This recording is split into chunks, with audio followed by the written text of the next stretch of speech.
don't know who my favorite voice is. I mean, technically, I guess it is Jim Henson because he's the original. And Steve Whitmire because I grew up with him.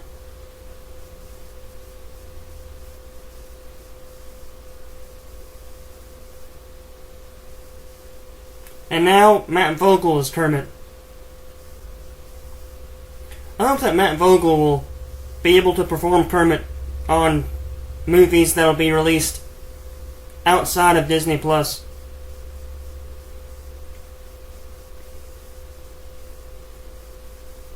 I mean, Steve Whitmire and Jim Henson have all kinds of DVDs.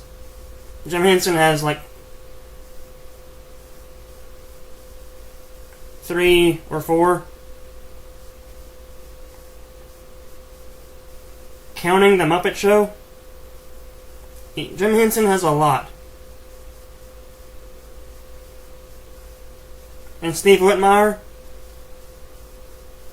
has a lot too.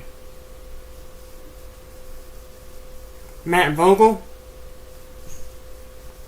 0. If you don't count YouTube stuff and Disney Plus stuff.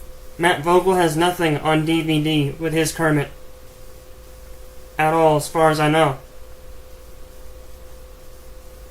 I hope that they'll do more Muppet stuff outside of Disney Plus. I'm kind of wondering, what do you think about my Kermit voice? Who do you think it sounds more like? Jim Henson, Steve Whitmire, or Matt Vogel? Hey, Kermit the Frog here. Hey, Kermit the Frog here. Who do you think that sounds more like on this list? Thank you for watching, have a nice day, and God bless you.